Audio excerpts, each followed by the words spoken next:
Is it too late to re-roll? Legion from the outside, if you didn't join when it actually launched, looks really off-putting, especially if you browse forums and you hear like, everybody has 54 traits with tens of millions of AP, everyone's got 5 or 6 legendary items, they farmed thousands of dungeons in order to get this stuff, there's no way I can possibly catch up. So Blizzard's done a lot to actually make that not true, but I think the community perception, something we've been tackling recently, is not really coming through there. So we're going to look at it today and see whether or not if you join now, is it relatively easy to catch up or is it a big pain in the ass? And also what Blizzard's about to do very, very shortly to make it even easier for you. Alright guys, so let's have a quick look. Alright, so obviously this is targeted at guys who aren't playing. So a lot of you who are playing and have been playing will know a lot of this stuff. But good God, it's for those guys who are like, mate, not buying another WoW expansion, mate. And then they're looking at it going, mate, I might have to buy a WoW expansion. So let's start with AP, because if you visit any forums, if you visit MMO or anything like that, that's where you're going to see the rage and the moaning and the whining and all that kind of stuff. It's particularly about artifact power. What is artifact power all about? Well, obviously in Legion, we don't get weapon drops anymore. What you actually get is a quest to pick up an artifact weapon, and then you empower that weapon. You put relics in it to increase its item level, and of course you invest artifact power into it. Now, artifact power is a burden for a lot of people. Or more realistically, it's seen as a burden. It's not really a burden. It's not. Particularly if you're thinking of re-rolling. The big problem is, right now, the artifact power can go, or the artifact traits in your weapon. These every time you invest artifact power, you can buy a trait. And they go up to 54, which costs tens of millions of artifact power. And when you log into Legion, you're going to notice things like you're getting items that give you 5 artifact power and stuff like that, which is not ideal. And can be very off-putting. What I'm here to tell you is you don't need to worry about that too much. Hey, which is good news. It breaks down into 2 things. First of all, there's something called artifact knowledge. Okay, so artifact knowledge is a system that runs alongside your artifact weapon. You can unlock it when you cap. And essentially what you do is you use order resources, which you pick up a ton of while leveling. Rare mobs drop them, world quests drop them, all these kind of things. They're super cheap. But every couple of days, you will get a new artifact knowledge level, up to a cap of 25 right now, right? So what that does is actually allow you to get more AP per item. So when an item, like I said, drops 5 at your next artifact level, it'll drop like 25 and so on until you get to where we are now, which is like every day you'll get about 700,000 artifact power on the map. So your next thing is like, well, doesn't that take forever? Wasn't it 5 days? Yeah, but alongside that, Blizzard has had this catch-up system in place where as long as the server's been running or the expansion's been out, the duration it takes to get each AK level, we'll call them, has reduced. So it's now down to 2.5 days, which means you're going to catch up really quickly. It also means you're going to have to do far less content in order to get a lot of traits. Alongside this as well, if you're not fresh and you actually started at the beginning of Legion or you did some then and now you're coming back, they introduced tomes of catch-up essentially, which means you can send these to any of your alts and it'll instantly boost up the artifact knowledge levels, which means you just, from the start, get loads of artifact power. So if you have like 25 artifact knowledge, which you can get pretty quickly now, you can get a full weapon's worth of traits in a couple of hours. That's pretty easily been done several times. Even if you're not trying hard, it only takes a few days of basic play to get that done. Now, what about the 54 though? That's the tens of millions. You're not going to get that very quickly. No, you're not. But the good news is 7.2 is around the corner. And what's happening there, and a lot of people aren't really appreciating this, is they're equalizing everybody on the servers. Okay, so you're not going to be miles behind. Right now, you can feel miles behind. But what actually happens is once you get your 35th trait, that's all the traits of spell augments. That's all done. After that, you have these 19 extra levels, which just boost damage right now. They just give you more damage, which means, I feel like I'm miles behind on damage. In 7.2, they're going to refund everybody out of that and bring it back down to 35.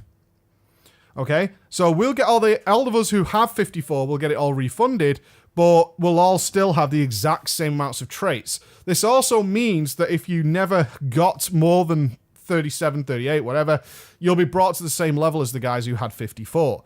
Now, the best thing about this is you're still probably going to think, I'm still tens of millions of AP behind. That won't actually matter in 7.2 because artifact knowledge is going to be increased even further, which means every bang for your buck is going to be more. With the points in 7.2 costing like 22 million once you've spent 1 or 2 of the new points because there's going to be new traits in 7.2, what you'll actually find is tens of millions doesn't mean a whole lot. After just getting a couple of the new artifact knowledge quests or new artifact knowledge levels, I was getting one quest was rewarding over 1 million AP. Okay? It very quickly boosts itself up. So the good news is AP ain't that big of a goddamn deal at all, in any way, shape, or form. Doesn't really matter. You're going to get caught up in 7.2 real easily. The only mission you'll have is to get the 35 traits with the catch-up system in terms of the speed of gaining artifact knowledge. Whether or not you already had some in place in the first place means you're going to catch up very quickly. You got to remember, everybody's been frozen at this artifact knowledge 25, and people are going to be brought down to traits 35, and therefore you are easily going to be able to catch up. So don't worry about that too much. The other one is gear. Gear's a tricky one because gear comes down to how you play the game and do you have any friends, pretty much. Do you know people? You can get more gear in an afternoon than somebody who has been playing since the launch of Legion, depending on how you approach the game. If your intent is playing solo and doing the pug life, gear's going to take a while, just as it's always done. This isn't a Legion problem. This is just a general WoW situation. If you're going to try and play on your own, then yeah, sure, you're going to run into these issues with gear. If you have some friends who are waiting for you to come back, who've been mithering for you to come back, or you join a community guild like ours, or you join some friends, or at least you spend... It always boggles my mind. You can spend 20 hours running pugs, or you can spend a couple of hours or 3 hours trying to find a reasonable guild that's doing something that you want to do, and that's going to get you gear. The advantage in Legion is the Mythic Plus system. The Mythic Plus system gets you raid quality gear relatively quickly, and you can run them endlessly if you want to. So if you're looking to do a quick reroll and get as much gear as possible, Mythic Plus is for you. And also, if you're fresh to the game, you want to get into the Mythic Plus system, I just do not recommend pugging it. Check our videos on what it's like to pug that shit. No. So the last one then that affects rerolls and newcomers to the game, and is probably again the most off-putting thing, is of course the Legos. Those orangey items. Okay, so the issue with rerolling or freshcomers is the Legos. It's the one thing that is completely out of your control, but it is out of control for absolutely everybody. And again, there's some good news here is 7.2 is looking to do a great deal of things in order to make this system work. So right now in the game and going forward, you can equip 2 legendary items. The advantage of legendary items is they overinflate your item level. So if you are in the pug world, then that's helpful because your item level is way, way overinflated. And right now, the issue is that there's some that are very, very good and some that are pretty goddamn shit.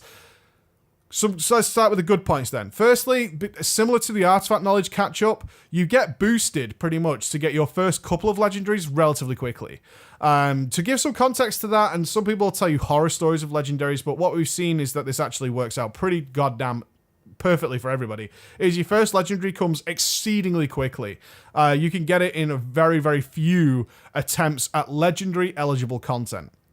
This is where the horror stories come from for people who've been playing for a long time and don't have many legendaries, is they're not doing enough legendary eligible content. There's only certain content that has a chance to give you a legendary, right? So just being online or time doesn't have a factor in this whatsoever. You can't just stand in Dalaran and eventually a legendary is going to land in your lap.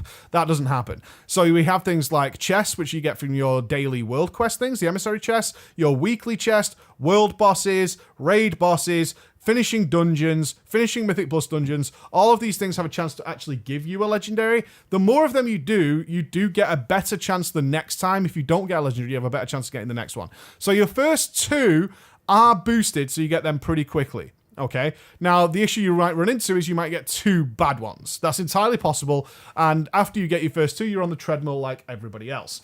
Now, one thing to say here, 7.2 is going to do a valiant effort by Blizz to make sure there are no really bad legendaries.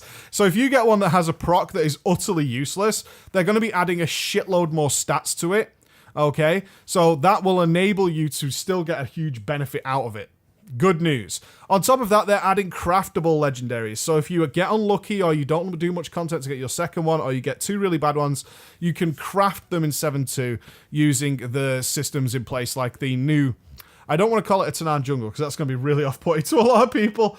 The new island, let's call it that. But the new island is really fun. It is really fun. It's much better than what we saw with Snan Jungle. It's much more of a callback to the Mists of Pandaria, Throne of Isle of Thunder, Isle of Keldanas from TBC, if you're that old school, that kind of thing, okay? So you're going to be able to craft legendaries to flesh that system out and to get the balance that you officially need. So overall, those are the three things that people ask me about when they're thinking of coming back to Legion. It's like, how do I get gear? That's on you. Gear's on you. AP, not a big concern. You're going to be able to catch up super quickly, particularly now. 7.2 is pretty close. That should help you out. And the legendary system, we're all in the same boat, but it is getting better. It was definitely a mistake by Blizz on the legendaries, but it is getting better. So I hope that encourages you to at least think about it instead of like saying, well, it's impossible, I can't do it. All right, guys. Thank you so much for listening. Bye-bye.